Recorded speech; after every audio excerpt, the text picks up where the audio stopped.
ത്രിയേക ദൈവത്തിന് സ്തുതിയായിരിക്കട്ടെ.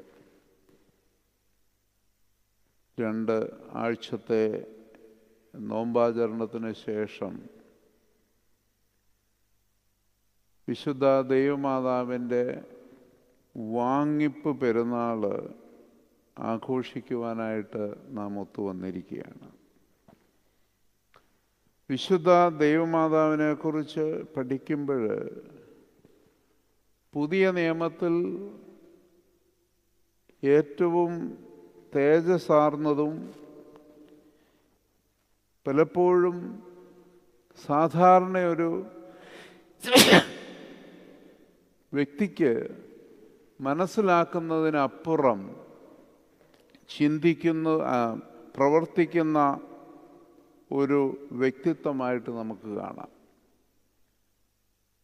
ഇത്രയും തിളക്കമാർന്നതും ആർജവത്വമുള്ള വ്യക്തിത്വമാണ് എങ്കിലും വളരെ പരിമിതമായി മാത്രമേ വിശുദ്ധ മാതാവിനെ വ്യക്തമായി സുവിശേഷ ഭാഗങ്ങളിൽ ചിത്രീകരിച്ച് കാണുന്നുള്ളൂ. ഒരു പാസിംഗ് റിമാർക്സ് ആയിട്ടും ചില സാഹചര്യങ്ങളിൽ കാണുന്നതായും, അല്ലെങ്കിൽ ഇന്നത്തെ വായനയിൽ കേട്ട പോലെ മാതാവിനെക്കുറിച്ച് മറ്റുള്ളവർ നിൻ്റെ മാതാവ് എന്ന് പറയുന്ന റെഫറൻസസും അല്ലാതെ വ്യക്തമായിട്ട് വളരെ പരിമിതമായ കാര്യങ്ങൾ മാത്രമേ പറയുന്നുള്ളൂ. ഈ നമ്മുടെ കർത്താവിൻ്റെ മനുഷ്യാവതാര ജനനകാലത്തെ നറേറ്റീവ്സ്, അല്ലെങ്കിൽ ക്രൂശിൻ്റെ അടുത്തുള്ള അനുഭവം, ഇങ്ങനെ പാസിംഗ് ആയിട്ട് വളരെ പരിമിതമായ രീതിയിൽ, പ്രത്യേകിച്ച് ജനനകാലത്തെ കഥനം കഴിഞ്ഞാൽ വളരെ ചുരുക്കമായിട്ട് മാത്രം കാണുന്ന ഒരു വ്യക്തിത്വമാണ്. എന്നാൽ സഭയുടെ പാരമ്പര്യത്തിലും ചരിത്രത്തിലും ഏറ്റവും പ്രസക്തമായ വിശുദ്ധരുടെ രാജ്ഞിയെന്ന്, സ്വർഗത്തിലെ രാജ്ഞിയെന്ന്, ഏറ്റവും വിശുദ്ധരുടെ ചരിത്രത്തിൽ ഏറ്റവും പ്രധാനപ്പെട്ട വിശുദ്ധ എന്നൊക്കെ സഭ കരുതുന്ന വ്യക്തിത്വം കൂടി ആണ് വിശുദ്ധ ദൈവമാതാവ്. പൗരസ്ത്യ ഐക്കണോഗ്രാഫിയിൽ, അല്ലെങ്കിൽ ചിത്രരചനാ ശാസ്ത്രത്തിൽ മാതാവിൻ്റെ വാങ്ങിപ്പിൻ്റെ ഒരു അതിമനോഹരമായ ഐക്കണുണ്ട്. അത് പലപ്പോഴും കിഴക്കൻ യൂറോപ്പിലും ഗ്രീസിലുമൊക്കെ പോകുമ്പോൾ ഏറ്റവും പോപ്പുലറായിട്ട് അവരെടുത്ത് വെക്കുന്ന ഒരു ഐക്കണാണത്. അതിൻ്റെ പ്രത്യേകത എന്ന് പറയുന്നത്, നമ്മുടെ മാതാവ് മരിച്ചു കിടക്കുന്ന ഒരു പടം, സ്ലീഹന്മാർ ചുറ്റും നിൽപ്പുണ്ട്, മാലാഖമാരുണ്ട്. വളരെ സൂക്ഷിച്ചു നോക്കുമ്പോൾ നമ്മുടെ കർത്താവ് ഒരു കുഞ്ഞിനെ എടുത്ത് നിൽക്കുന്ന ഒരു പടം കാണാം. ഒരു കുഞ്ഞ് എന്ന് നമുക്ക് തോന്നും. അതായത് ഈ പ്രത്യേകിച്ച് എൽദോ നോമ്പിന്, അല്ലെങ്കിൽ എൽദോ കാലത്തെ ഐക്കൺസ് പരിശോധിക്കുമ്പോൾ കർത്താവ് എപ്രകാരം ഒരു കുഞ്ഞായിട്ട് സ്വാഡ്ലിംഗ് ഗ്ലൗസിൽ പൊതിഞ്ഞ്, അല്ലെങ്കിൽ കുഞ്ഞിനെ വെള്ളത്തുണിയിൽ പൊതിഞ്ഞ് വെച്ചിരിക്കുന്നത് പോലെ മാതാവിനെ ഒരു വെള്ളത്തുണിയിൽ പൊതിഞ്ഞ്, അല്ലെങ്കിൽ ഒരു കുഞ്ഞ് നമ്മുടെ കർത്താവിൻ്റെ കയ്യിൽ ഇരിക്കുന്നതായിട്ട് കാണാം. ഇത് ഒരു പരിധിവരെ മനുഷ്യരാശിയുടെ, അല്ലെങ്കിൽ വിശുദ്ധ ദൈവമാതാവിൻ്റെ ജീവിതത്തിൻ്റെ പേർപ്പസിനെ തന്നെ കാണിക്കുന്നതാണ്. തൻ്റെ ജീവിതം പൂർത്തിയാക്കി തൻ്റെ ആത്മാവിനെ മെശിഹായിൽ തിരിച്ചേൽപ്പിക്കുന്ന പ്രതീകം. ഇത് പലപ്പോഴും നമ്മൾ വിസ്മരിക്കുന്നതാണ്. നമ്മൾ പലപ്പോഴും വിശുദ്ധ ദൈവമാതാവിനെ നമ്മുടെ ആവശ്യത്തിന് ഉപയോഗിക്കുന്നതല്ലാതെ വിശുദ്ധ ദൈവമാതാവിൻ്റെ ചരിത്രത്തെക്കുറിച്ചോ അവളുടെ ജീവിതത്തെക്കുറിച്ചോ നമ്മൾ പഠിക്കാറില്ല. മനുഷ്യ ജീവിതത്തിന് ഒരു പേർപ്പസ്, അല്ലെങ്കിൽ ഒരു ഉദ്ദേശം ഉണ്ട് എന്ന് പോലും നമ്മൾ വിസ്മരിച്ചു പോവുകയാണ്.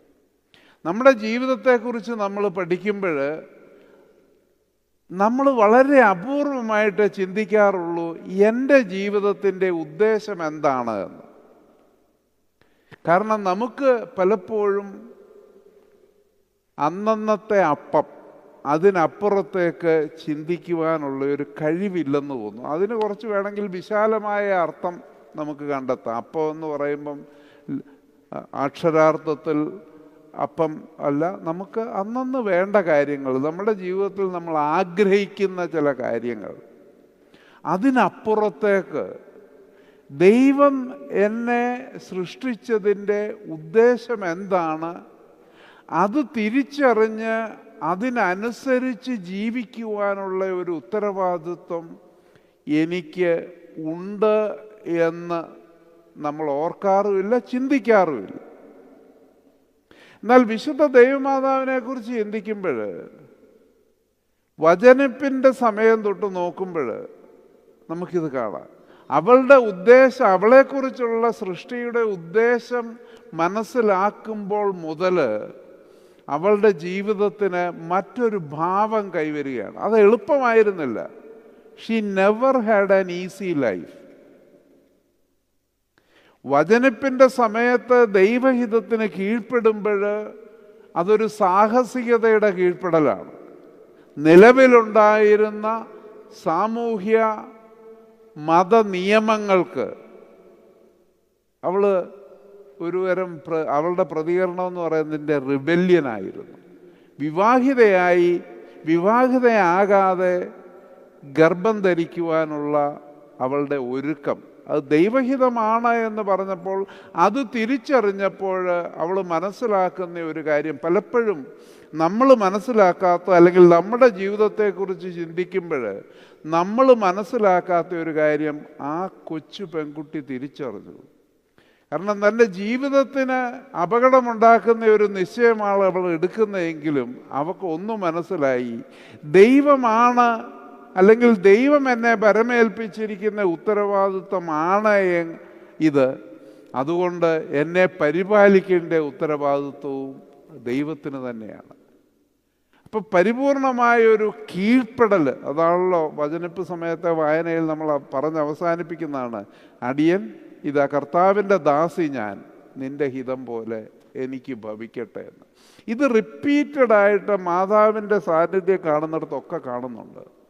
യോഹന്നാൻ്റെ സുവിശേഷത്തിൽ കാനായിലെ കല്യാണ വിരുന്നിന് കാണുമ്പോഴും ഇവള് പലതും പറഞ്ഞിട്ട്, കർത്താവ് നമ്മുടെ നാടൻ ഭാഷ പറഞ്ഞാൽ മുട്ടാപ്പോക്കൊക്കെ പറയുമെങ്കിലും അവൾ പറയുന്ന ഒരു കാര്യമുണ്ട്, അവൻ പറയുന്നത് പോലെ നിങ്ങളുടെ ജീവിതം. അപ്പം മാതാവിൻ്റെ ജീവിതമെന്ന് പറയുന്നത് ഒരു മനുഷ്യൻ്റെ കണ്ണുകളിൽ നോക്കുമ്പോൾ വളരെ സഹനത്തിൻ്റെയും വിഷമത്തിൻ്റെയും ദുഃഖത്തിൻ്റെയും അനുഭവങ്ങളാണ്.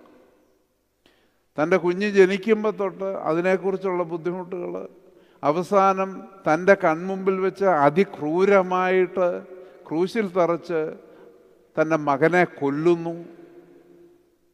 അതും സർവൈവ് ചെയ്തിട്ട്, കാരണം ദൈവഹിതവും ദൈവത്തിന് തന്നെക്കുറിച്ചുള്ള ഉദ്ദേശവും എന്തെന്ന് തിരിച്ചറിഞ്ഞ ഒരു വ്യക്തിത്വത്തിൻ്റെ ജീവിതമാണ്. ആ വ്യക്തിത്വം ഇന്ന് നമ്മൾ ആഘോഷിക്കുന്നത് അതിൻ്റെ പൂർണ്ണതയിലെത്തി തൻ്റെ പരിശുദ്ധാത്മാവിനെ സൃഷ്ടിയുടെ കർത്താവായ ദൈവത്തിൽ തിരിച്ചേൽപ്പിക്കുന്ന ആ ദിവസം. അതാണ് സഭ ഇന്ന് ആഘോഷിക്കുന്നത്. നോമ്പോടുകൂടി, ആഘോഷത്തോടുകൂടി സഭ ആഘോഷിക്കുന്ന ദിവസമാണിത്. പലപ്പോഴും നമ്മുടെ ജീവിതത്തിൽ പലപ്പോഴും നമുക്ക് നഷ്ടപ്പെട്ടു പോകുന്ന ഒരു ചിന്തയെന്ന് പറയുന്നത് നമ്മുടെ ജീവിത ഉദ്ദേശം, ദൈവത്തിന് എന്നെക്കുറിച്ചുള്ള ഉദ്ദേശം എന്താണ് എന്ന് ചിന്തിക്കാറില്ല. നമ്മളെപ്പോഴും നമുക്ക് ദൈവത്തെക്കുറിച്ചുള്ള ഉദ്ദേശം എന്തെന്നാണ് ചിന്തിക്കുന്നത്, അല്ലേ? നമ്മളെപ്പോഴും ചിന്തിക്കുന്ന അങ്ങനല്ലേ, ദൈവത്തെ കൊണ്ട് എനിക്കെന്തൊക്കെ കാണാം. പരിമല തിരുമേനയുടെ കബറങ്കലാണ് നമ്മൾ വന്നിരിക്കുന്നത്. പലപ്പോഴും വന്നിരിക്കുന്ന നമ്മിൽ പലർക്കും പല ഉദ്ദേശങ്ങളുണ്ട്. ദുരുദ്ദേശമെന്ന് ഞാൻ പറയുകയല്ല. നമ്മളെങ്ങനെ വിശുദ്ധരെ നമുക്ക് വേണ്ടി ഉപയോഗിക്കാം എന്നുള്ള രീതിയിൽ ചിന്തിക്കുമ്പോൾ ദൈവഹിതം എന്ത് എന്ന് മനസ്സിലാക്കി അതിനു വേണ്ടി പൂർണ്ണമായിട്ട് വിധേയപ്പെട്ട ദൈവമാതാവിൻ്റെ ജീവിതത്തെയും അവളുടെ വാങ്ങിപ്പിനെയുമാണ് ഇന്ന് നാം പ്രഘോഷിക്കുന്നതെന്ന് മറക്കണ്ട. അപ്രകാരം ദൈവഹിതം തിരിച്ചറിഞ്ഞ് നമ്മുടെ ജീവിതത്തിന് ദൈവഹിതം എന്താണ് എന്ന് തിരിച്ചറിയുവാനുള്ള ഒരു വിവേചനപൂർവമായ ജീവിതശൈലി ദൈവം നമുക്ക് നൽകട്ടെ എന്ന് പ്രാർത്ഥിക്കുന്നു, ആശംസിക്കുന്നു. എന്നെ സംബന്ധിച്ചിടത്തോളം വ്യക്തിപരമായി വളരെ പ്രാധാന്യം ഉള്ള ഒരു ദിവസമാണെന്ന്. ഞാൻ മെത്രാപ്പോലിത്ത സ്ഥാനത്തേക്ക് കടന്നു വന്നിട്ട് 33 വർഷം തികയുന്ന ദിവസമാണെന്ന്, പ്രത്യേകിച്ച് എൻ്റെ സഭാ ശുശ്രൂഷയ്ക്ക് വേണ്ടി, ഞാൻ ശുശ്രൂഷിക്കുന്ന മെത്രാസനത്തിന് വേണ്ടി, എൻ്റെ ശുശ്രൂഷയിൽ എന്നെ പരമേൽപ്പിച്ചിട്ടുള്ള ജനങ്ങൾക്ക് വേണ്ടി നിങ്ങളുടെയൊക്കെ പ്രാർത്ഥന ഉണ്ടാകണമെന്ന് അപേക്ഷിച്ചുകൊണ്ട് എൻ്റെ വാക്കുകളെ ചുരുക്കുന്നു. ദൈവം നമ്മെ അനുഗ്രഹിക്കും.